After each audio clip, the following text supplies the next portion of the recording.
Hi hello friends, எல்லாருக்கும் வணக்கம். Welcome to Lavanya's cooking corner. இன்றைக்கி நம்ம சேனலில் சிவராத்திரிக்கு ஒரு ஸ்பெஷல் ஒரு நைவேத்தியம் ரெசிபி தான் வந்து பார்க்க போகிறோம். சிவராத்திரிக்கு பண்ணக்கூடிய ஒரு அல்வா ரெசிபி, அதுவும் வந்து சக்கரவள்ளி கிழங்கு வச்சு தான் வந்து பண்ண போகிறோம். ஸோ பொதுவாக வந்து சிவராத்திரி அன்றைக்கி நிறைய பேர் வந்து சக்கரவள்ளி கிழங்கை வேக வச்சு அப்படியே எடுத்துப்பா, இல்லை அப்படின்னா அது வந்து வெள்ளை பாகில் போட்டு கலந்துட்டு அப்படி சாப்பிடுவா. ஸோ அதனால் நான் வந்து இன்றைக்கி வெல்லம் வச்சு சக்கரவள்ளி கிழங்கு சேர்த்து ஒரு அல்வா தான் வந்து பண்ண போகிறேன். ரொம்ப சூப்பர் அண்ட் டேஸ்டியாக இருக்கும், ஈஸியான மெத்தடும். ஸோ இந்த அல்வா வந்து எப்படி பண்ணுறதுன்னு பார்க்கலாமாங்க. இந்த வருஷம் சிவராத்திரி அன்றைக்கி நீங்கள் 4 கால பூஜையும் பண்ணலாம், இல்லைனா ஒரே ஒரு வேளை மட்டும் பூஜை பண்ணுவா. ஸோ அவாவாத சம்பிரதாயமோ அது மாதிரி நீங்கள் வந்து பண்ணிக்கோங்க. இந்த சக்கரவள்ளி கிழங்கு அல்வாவை நம்ம யார்கிட்டையாவது கொடுத்தோம் அப்படின்னா யாராலையும் கண்டுபிடிக்கவே முடியாது, இது வந்து சக்கரவள்ளி கிழங்கு வச்சு தான் நம்ம வந்து பண்ணியிருக்கோம் அப்படின்னு சொல்லிட்டு. கோதுமை அல்வா பண்ண மாதிரியே இருக்கும், அந்த அளவுக்கு சூப்பர் அண்ட் டேஸ்டியாக இருக்கும். ஸோ இந்த சக்கரவள்ளி கிழங்கு அல்வா பண்ணுறதுக்காக நான் வந்து 1/2 கிலோ அளவுக்கு சக்கரவள்ளி கிழங்கு எடுத்துகிட்டு இருக்கேன். இப்போ இந்த சீசனில் உங்களுக்கு வந்து சக்கரவள்ளி கிழங்கு ரொம்ப சூப்பராக கிடைக்கும். அந்த டைமில் இது மாதிரி நம்ம டிஃப்ரெண்ட்டாக ட்ரை பண்ணி பார்க்கலாம். இப்போ இந்த சக்கரவள்ளி கிழங்கை நான் அலம்பிட்டு எடுத்துகிட்டு இருக்கேன். சக்கரவள்ளி கிழங்கு இது மாதிரி நல்ல பிங்க் கலர்லேயும் கிடைக்கும், அதே மாதிரி கொஞ்சம் ப்ரௌன் கலரில் இருக்கிற மாதிரியும் கிடைக்கும். ஸோ அது வந்து மண் வாக பொறுத்து தான் இருக்குது. நீங்கள் சக்கரவள்ளி கிழங்கை உடச்சி பார்க்கும்போது நல்லா உள்ளுக்குள்ளே வந்து ஒயிட்டாக இருக்கணும். ஏதாவது ஒரு சின்ன கருப்பு இருந்தால் கூட நீங்கள் அந்த பாட்டை வந்து எடுத்துருங்க, இல்லைனா அந்த சக்கரவள்ளி கிழங்கு யூஸ் பண்ண வேண்டாம். அப்படி இருந்தது அப்படின்னா அந்த ஸ்வீட்டோட டேஸ்ட்டை வந்து பார்த்திங்கன்னா மாற்றிடும். அதனால தான். அடுத்து சக்கரவள்ளி கிழங்கு வேக வச்சுக்க போகிறோம். இட்லி பானையில் ஒரு பிளேட் வச்சுட்டு இதுக்கு மேலே நம்ம நல்லா அலம்பி வச்ச இந்த சக்கரவள்ளி கிழங்கு அப்படியே வச்சுக்கலாம். நீங்கள் வந்து தண்ணியில் போட்டு வேக வைக்கணுங்கிறது கிடையாது, இது மாதிரி ஸ்டீம் பண்ணாலே உங்களுக்கு வந்து ரொம்ப சூப்பராக வெந்து வந்துடும். தண்ணியில் போட்டோம் அப்படின்னா அதில் உள்ள எசன்ஸ் எல்லாம் உங்களுக்கு வந்து சத்தெல்லாம் போய்டும், அதுக்காக தான். இப்போ இதை மூடி வச்சு ஒரு 10 நிமிஷம் நல்லா வேக வச்சு எடுத்துக்க போகிறோம். இப்போ 10 நிமிஷம் எடுத்து சக்கரவள்ளி கிழங்கு வெந்துருத்தான்னு பார்க்கலாம். இப்போ பார்த்தாலே உங்களுக்கு தெரியும் சக்கரவள்ளி கிழங்கு நல்லா கலர் சேஞ்ச் ஆகிடுது, நல்லா வெந்து வந்துடுது. இது மாதிரி ஒரு ஸ்டிக் வச்சு நீங்கள் குத்தி பார்த்தீங்கன்னா தெரியும், கையில் ஒட்டவே கூடாது. அது மாதிரி இருந்தது அப்படின்னா சக்கரவள்ளி கிழங்கு நல்லா வெந்துடுது. நல்லா குழைய வெந்தால் தான் உங்களுக்கு வந்து அல்வா நல்லாயிருக்கும், இல்லைனா இன்னும் கொஞ்சம் நாள் கூட நீங்கள் வேக வச்சுக்கலாம். இப்போ சக்கரவள்ளி கிழங்கை நல்லா ஆற வச்சுக்கலாம். அடுத்து அல்வா பண்ணுறதுக்காக அடிகனமான ஒரு கடாயில் 2 கப் அளவுக்கு வெல்லம் எடுத்துகிட்டு இருக்கேன். கிட்டத்தட்ட வந்து பார்த்திங்கன்னா இது ஒரு 250 கிராமுக்கு அளவுக்கு இருக்கும் வெல்லம். ஸோ அல்வாவை பொறுத்தவரையும் கொஞ்சம் வெல்லம் நல்லா இருந்தால் தான் உங்களுக்கு வந்து நல்லாயிருக்கும். ஸோ இந்த 1/2 கிலோ சக்கரவள்ளி கிழங்குக்கு நான் வந்து ஒரு 1/4 கிலோவுக்கு தாராளமாக வந்து வெல்லம் எடுத்துகிட்டு இருக்கேன். இதில் 1/4 கப் அளவுக்கு தண்ணி விட்டு இந்த வெல்லத்தை வந்து நல்லா கரைய வச்சுக்க போகிறோம். இது வந்து நீங்கள் பாகு மாதிரிலாம் வர வைக்கணுங்கிறது கிடையாது, வெல்லம் நல்லா கரைஞ்சி கொதிக்க ஆரம்பித்தா போகிறோம். நீங்கள் எடுத்துக்கக்கூடிய வெல்லத்தில் வந்து மண் இருக்கிற மாதிரி இருந்தது அப்படின்னா வெல்லம் வந்து நல்லா கரைஞ்சதுக்கப்புறம் வடிகட்டிட்டு அதுக்கப்புறமா யூஸ் பண்ணிக்கோங்க. அடுத்து சக்கரவள்ளி கிழங்கை தோல் உரித்து எடுத்துட்டேன்.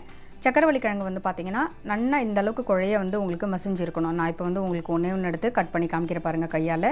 ஸோ இந்த அளவுக்கு பிசைஞ்சோம் அப்படின்னாலே நல்லா மசிய உங்களுக்கு வந்து குழஞ்சிருக்கணும்.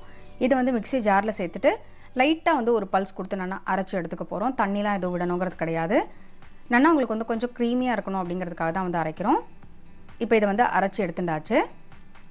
இந்த பக்கம் வந்து பார்த்திங்கன்னா வெல்லமும் வந்து நல்லா கரைஞ்சிடுது. ஸோ இந்த அளவுக்கு கரைஞ்சா போகிறோம்.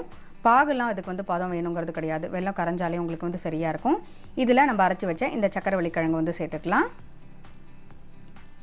இது மாதிரி அரைச்சிட்டு சேர்த்தா மட்டுமே தான் உங்களுக்கு வந்து அல்வா வந்து நல்லாயிருக்கும், வாயில் வந்து மாட்டாமல், இல்லைனா உங்களுக்கு வந்து ஒரு மாதிரி திப்பி திப்பியாக தெரிகிற மாதிரி இருக்கும். ஸோ நல்ல ஒரு க்ரீமியான ஒரு டெக்ஸ்டர் கிடைக்கணுங்கிறதுக்காக தான் நம்ம வந்து அரைக்கிறோம். கேஸை வந்து ஃபுல்லாக சிம் பண்ணிவிட்டு கட்டி இல்லாமல் நல்லா வந்து கலந்துக்கோங்க. இப்போ உங்களுக்கு பார்க்குறதுக்கு வந்து கொஞ்சம் வெல்லம் ஜாஸ்தியாக இருக்கிற மாதிரி இருக்கும், ஆனால் நீங்கள் வந்து கலக்கும் போது உங்களுக்கு வந்து சரியாக இருக்கும். கோதுமை அல்வா விட வந்து பார்த்திங்கன்னா ரொம்ப ஈஸியாக பண்ணிடலாம். அதே சமயத்தில் அந்த சுவையும் வந்து பார்த்திங்கன்னா அவ்வளோ அட்டகாசமாக இருந்தது. நல்ல ஒரு ப்ரௌன் கலரில் வெல்லம் எடுத்தால் தான் உங்களுக்கு வந்து இந்த அல்வாவோட கலர் வந்து ரொம்ப சூப்பராக இருக்கும். இப்போ இது வந்து நல்லா கலந்தாச்சு. வெல்லத்தோட கேஸ் வந்து மீடியமாக வச்சு நல்லா வந்து இதை கலரிக்கணும். ஸோ 5 நிமிஷத்துக்கு ஒரு தடவை இது மாதிரி கலரி விட்டுட்டே இருக்கணும். இப்போ வந்து பார்த்திங்கன்னா ஒரு 5 நிமிஷம் எடுத்து நல்லா வந்து கலந்து விட்டுக்கலாம். நம்ம இப்படி கரண்டியிலேருந்து எடுத்து விடும்போது பார்த்திங்கன்னா ஒரு லேயர் மாதிரி வரணும், அந்த அளவுக்கு வந்து நீங்கள் கலந்தால் மட்டுமே தான் அல்வா வந்து உங்களுக்கு கையில் ஒட்டாமல் ரொம்ப சூப்பராக இருக்கும். நான் வந்து இதுக்கு 1/2 கப் அளவுக்கு நெய் எடுத்துகிட்டு இருக்கேன். இது வந்து கொஞ்சம் கொஞ்சமாக தான் விட்டுக்க போகிறேன். முதல்ல ஒரு 5லேருந்து 10 நிமிஷம் ஆனதுக்கப்புறம் இதில் ஒரு 2 டேபிள் ஸ்பூன் அளவுக்கு நெய் விட்டுக்கலாம். ஒரேடியாக நம்ம வந்து நெய் எல்லாத்தையும் முன்னாடியே விட்டுட்டோம் அப்படின்னா திருப்பி அடுத்தடுத்தது கலரும் போது நெய் தேவைப்படும். ஸோ கொஞ்சம் கொஞ்சமாக விட்டு கலரும் போது அந்த அல்வாவோட அந்த டேஸ்ட் வந்து உங்களுக்கு ரொம்ப நல்லாயிருக்கும். நெய்யில் முருகி அந்த அல்வா வந்து கொதிக்கும் போது வந்து பார்த்திங்கன்னா அதோட அந்த ஃப்ளேவரே ரொம்ப சூப்பராக இருக்கும். கேஸ் வந்து நான் மீடியமாக தான் வச்சுருக்கேன், ஏன்னா அது கொதிக்கும் போது கொஞ்சம் கையில் தரிக்கிற மாதிரி இருக்கும், அதனால் மீடியமாக வச்சு நீங்கள் வந்து கலரிக்கோங்க. அடுப்பை விட்டுட்டு அந்தாண்ட இந்தாண்ட எங்கேயும் போயிடக்கூடாது, அடி பிடிக்க ஆரம்பிச்சிடும்.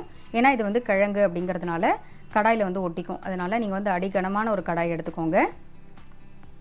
திருப்பி ஒரு 10 நிமிஷம் ஆனதுக்கப்புறம் திருப்பி வந்து ஒரு 2 டேபிள் ஸ்பூன் அளவுக்கு சேர்த்துட்டுருக்கேன். நெய் வந்து நான் அப்படியே தான் சேர்த்துட்டுருக்கேன். உங்களுக்கு வேணும் அப்படின்னா நீங்கள் வந்து உருக்கி கூட சேர்த்துக்கலாம். நல்லா உறைஞ்ச நெய் விடும்போதே வந்து அந்த சூட்லேயே உங்களுக்கு வந்து உருகி வந்துடும். அதுக்காக தான் நான் வந்து அப்படியே சேர்த்துட்டுருக்கேன். இந்த சக்கரவள்ளி கிழங்கு அல்வா பண்ணுறதுக்கு மெயினாக நீங்கள் வந்து பார்க்கக்கூடியது என்ன அப்படின்னா, சக்கரவள்ளி கிழங்கு நல்ல குவாலிட்டி நல்லா இருக்கிறதா இருக்கணும். அதே மாதிரி அதை நல்லா வேக வச்சு எடுத்துக்கணும். அதுக்கப்புறம் வெல்லம் வந்து நல்ல வெல்லமாக பார்த்து நல்லா பாகு வெல்லமாக எடுத்துக்கணும். வெல்லத்தை கரைஞ்சதுக்கப்புறம் தான் சேர்க்கணும். வெல்லம் வந்து நல்லா பாகு வந்ததுக்கப்புறம் சேர்த்தோம் அப்படின்னா முருகி போன மாதிரி ஆகிடும். அந்த அல்வாவோட டேஸ்ட்டே வந்து மாறிடும். இப்போது அல்வா வந்து சூப்பராக ரெடி ஆகிடுது. இது மாதிரி கரண்டிலேருந்து விடும்போது நல்லா கெட்டியாக இது மாதிரி வேணும். ஸோ சைடெல்லாம் வந்து பார்த்திங்கன்னா முறுக்கி வந்துடுது. நம்ம நார்மலாக கோதுமை அல்வா பண்ணுற அளவுக்கு இதுதான் வந்து கரெக்டான பதம். இதை இறக்கி வச்சுட்டு அடுத்தது இதுக்கு முந்திரி பருப்பு தாளித்து கொட்டிக்க போகிறோம். அதுக்காக ஒரு டேபிள் ஸ்பூன் அளவுக்கு தாராளமாக நெய் வந்து விட்டுக்கலாம். நான் டோட்டலாக வந்து பார்த்திங்கன்னா இதுக்கு ஒரு 5 டேபிள் ஸ்பூன் தாராளமாக வந்து நெய் சேர்த்துட்டுருக்கேன். நெய் வந்து ஆப்ஷனல் தான். உங்களுக்கு எந்த அளவுக்கு வேணுமோ அந்த அளவுக்கு வந்து சேர்த்துக்கோங்க. நெய் சூடானதுக்கப்புறம் இதில் ஒரு கைப்பிடி அளவுக்கு தாராளமாக முந்திரி பருப்பு வந்து சேர்த்துக்கலாம். முந்திரி பருப்பு ஓரளவுக்கு நல்லா கோல்டன் கலர் வந்ததுக்கப்புறம் இதில் ஒரு 5-6 ஏலக்காவை நல்லா பொடி பண்ணி சேர்த்துக்கலாம். இது எல்லாத்தையும் நல்லா வறுத்துட்டு சூடாக இந்த அல்வாவில் வந்து அப்படியே சேர்த்துக்கோங்க. அல்வா கொஞ்சம் நாள் இந்த கடாயிலே இருந்தது அப்படின்னா சூப்பராக வந்து செட் ஆகிடும். முந்திரி பருப்பு சேர்த்துட்டு இதை வந்து நல்லா ஒரு தடவை கலந்து விட்டுக்கலாம். இப்போ நான் கலரும் போதே உங்களுக்கு வந்து தெரியும் அல்வா வந்து எந்த அளவுக்கு கெட்டியாக ரொம்ப சூப்பராக இருக்குது அப்படின்னு சொல்லிட்டு. யாராலையும் நம்பவே முடியாது. இதில் வந்து நம்ம கார்ன்ஃப்ளவர்லாம் எதுவுமே சேர்க்காம கோதுமாவை சேர்க்காம ரொம்ப சூப்பராக வந்து அல்வா பண்ணிட்டோம் அப்படின்னு சொல்லிட்டு. அந்த அளவுக்கு வந்து பார்த்திங்கன்னா டேஸ்ட் வந்து அவ்வளோ அட்டகாசமாக இருக்கும். சூடான இந்த அல்வாவை ஒரு வாழை இலையில் சர்வ் பண்ணும்போது அந்த வாழை இலையோட வாசனையோடு வந்து பார்த்திங்கன்னா இந்த அல்வா அவ்வளோ அட்டகாசமாக இருக்கும்.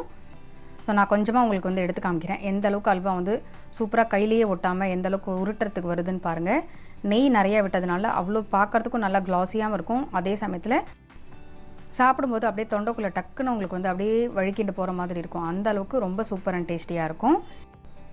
அதே மாதிரி உங்களுக்கு ஃபுல்லாக நெய் வேண்டாம் அப்படின்னா கொஞ்சமாக எண்ணெய் கூட சேர்த்துக்கலாம். எண்ணெய்க்கு பதில் நீங்கள் தேங்காய் எண்ணெய் விட்டு பண்ணால் கூட இந்த அல்வா வந்து ரொம்ப சூப்பராக இருக்கும்.